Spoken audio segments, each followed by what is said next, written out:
मी थोडं केंद्राकडे येतोय कारण आत्ता अधिवेशन संपलं. या सगळ्या काळामध्ये काहीतरी स्ट्रॉंग घडण्यापेक्षा फक्त हा सगळा जो काळ आहे तो गोंधळाने गेलेला आहे. लोकांमध्ये सुद्धा एक वेगळी एक आशा होती की पहिलं मोठं हे अधिवेशन आहे, मोदी सरकारचं अधिवेशन आहे, काहीतरी मिळेल, काहीतरी बदल घडेल.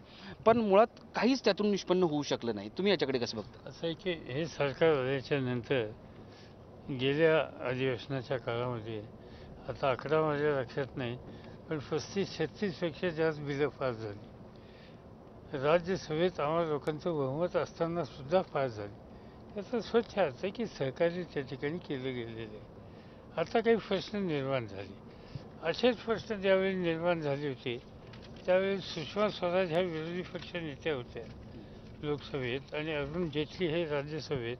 त्यावेळी त्यांनी असंच महिनाभर सेशन चालवून दिलं नाही आणि त्यावेळी त्यांनी हेही सांगितलं की काही महत्त्वाचे इश्यू ज्या वेळेला आम्हाला मांडायचे आहेत आणि ते की सरकारकडनं त्याची योग्य उत्तरं मिळत नाहीत त्यावेळेला आम्ही सभागृह बंद पाडणं हा सुद्धा एकंदर संसदीय पद्धतीचा एक मार्गच आहे असं त्यांनी सांगितलं.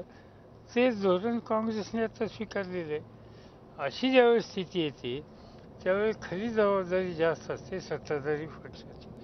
हाऊस चालवायची जबाबदारी त्यांची अधिक असते आणि म्हणून त्यांनी पहिल्यांदा प्रधानमंत्र्यांनी पुढाकार घेऊन विरोधी पक्षाच्या प्रमुखांशी बोलून त्यातनं मार्ग काढायची प्रक्रिया केली पाहिजे. पण तसं झालं नाही. हा संसदीय खात्याचे मंत्री नायडू हे काही वेळेला बोलले किंवा लोकसभेच्या सभापतींनी त्याची बैठक बोलवली असं घडलं, परंतु त्याच्यात शेवटी प्रधानमंत्री तो प्रधानमंत्री आणि म्हणून प्रधानमंत्र्यांनी त्याच्यात पुढाकार घेणं हे गरजेचं होतं. या सवन कालखंडामध्ये प्रधानमंत्री कधीही पुढे आलेले नाही आणि सदनामध्ये काही जे थोडं या लोकांना बाहेर काढल्याच्या नंतर काही जे मंजूर केलं असेल त्यावेळेला कदाचित गेले असतील, नाहीतर त्यांची उपस्थितीसुद्धा नव्हती. शेवटी प्राईम मिनिस्टर या सवन संसदेकडं आणि विशेषतः अशी स्थिती होत असताना एक सामंजस्याचे निर्माण करण्याची भूमिका घेण्याच्या बाबतीत जर पुढाकार घेत नसतील तर याचं दोषाचं खापर काँग्रेसकडे करून चालणार नाही आणि याची जबाबदारी BJPला टाळता येणार नाही. पण अशा परिस्थितीमध्ये तुम्ही म्हणालात की नरेंद्र मोदी या संपूर्ण अधिवेशनाच्या काळामध्ये उपलब्ध होऊ शकले नाही. लोकांच्या त्याच मी विचारलेला प्रश्न होता की लोकांच्या अपेक्षा खूप होत्या, पण त्यांनी अशा पद्धतीनं त्या अधिवेशनात न येणं हे लोकशाहीच्या संदर्भातलं कसलं पाऊल आहे? तसं मला माहीत नाही, पण ते मला गुजरातचे लोक सांगतात की गुजरातमध्ये सुद्धा विधानसभापूर्वी बजेट सेशन हे 30-35 दिवसाचं व्हायचं ते 3 दिवसावर आलं, 3 किंवा 4 दिवसावर. आणि याची पद्धत ही नरेंद्र मोदी साहेबांनी सुरू केली. त्यामुळं गुजरातमध्ये सुद्धा त्यांची भूमिका तशीच होती. त्याचेच त्यांनी पावलं त्या पद्धतीनं संसदेमध्ये टाकायला सुरुवात केलेली दिसते. याचा अर्थ संसदीय पद्धतीच्या संबंधीचं भारतीय जनता पार्टी आणि त्यांच्या नेतृत्वाची भूमिका किती उदासीनतेची आहे हे याच्यातनं स्पष्ट होतं. यापेक्षा काय म्हणायचं. एक प्रश्न असा येतो की मागचे 2 अधिवेशन राज्यातलं आणि केंद्रातलं अधिवेशन झालं हे सगळे गोंधळामध्येच झालं. तर कधी कधी या गोष्टीला विरोधक सुद्धा जबाबदार आहेत. राज्यातलं ते झालं की विरोधक जबाबदार आहेत.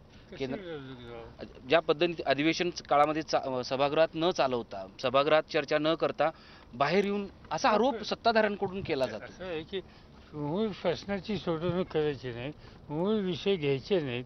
तिथं विरोधकांना आता म्हणजे विरोधकांच्या बाबतीत महाराष्ट्रामध्ये आता मला प्रतिनिधी सांगतात, काही पत्रकारही सांगतात की त्यांनी प्रश्न किंवा चर्चा उपस्थित केली ती सुद्धा स्वीकारली जात नाही. असं कधी व्हायचं नाही. लक्षवेधी दिली तर स्वीकारावीच लागायची. प्रश्न दिले तर स्वीकारावेच लागायचे. आज तेही स्वीकारले जात नाहीत. किंवा दिल्लीमध्ये सुद्धा लोकसभेमध्ये आम्ही पाहतो, म्हणजे मी लोकसभेचा सभासद नाही, लोकसभेचा याचा मला आनंद आहे आता. कारण मी कधी आयुष्यामध्ये माझ्या 48 वर्ष झाली विधानसभेत आणि लोकसभेमध्ये किंवा राज्यसभेमध्ये मी कधी माझी खुर्ची सोडली नाही, मी कधी वेलमध्ये गेलेलो नाही. पण ज्या पद्धतीने आज लोकसभेच्या सभापती विरोधकांच्याकडं भूमिका घेतात ते बघून कदाचित मी सुद्धा वेलमध्ये गेलो असतो. त्यामुळे मी उभं राहिलो नाही, बरं राहिलं. माझ्याकडून अशा प्रकारचं कृत्य झालं असतं.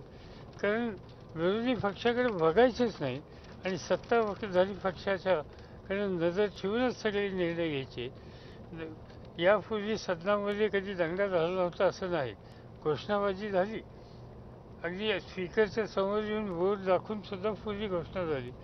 पण एकदम विरोधी पक्षातले 25-30 लोक सस्पेंड करायचे, हे कधी यापूर्वी असं इतकं झालेलं नव्हतं. म्हणजे एक दोनदा झालं तरीसुद्धा लगेचच ते दुरुस्त करायची चर्चा सुरू झाली. यावेळी चर्चासुद्धा नाही.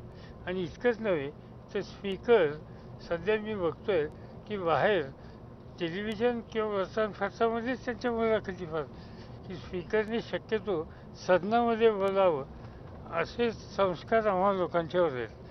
पण हल्ली मी बघतो की स्पीकर हे बाहेरच जास्त बोलत आहेत आणि बाहेर बोलताना स्वतःचं कृत्य कसं बरोबर आहे, अपोजिशन कसे चुकीचे आहेत. शेवटी सदनाचं नेतृत्व करणारे स्पीकर हे सगळ्यांचे आहेत. आज ते सगळ्यांचे आहेत असं चित्र त्या ठिकाणी दिसत नाही. ही काळजी करण्यासारखी परिस्थिती आहे. ओके, धन्यवाद सर. इतक्या व्यस्त दौऱ्यामध्ये आम्हाला वेळ दिलात आणि महाराष्ट्रातली सध्याची स्थिती की त्यापेक्षाही मराठवाड्यातली भीषण स्थिती शरद पवार ज्यावेळेस गावागावात जाऊन अनुभवतात त्यावेळेस अंगाला शहारा येतो. पण खरं तर आता एक निर्वाणीचा इशारा शरद पवार यांनी दिलेला आहे. बघूयात की मराठवाड्यातील या शेतकऱ्यांना राज्य सरकार मदत करतं का.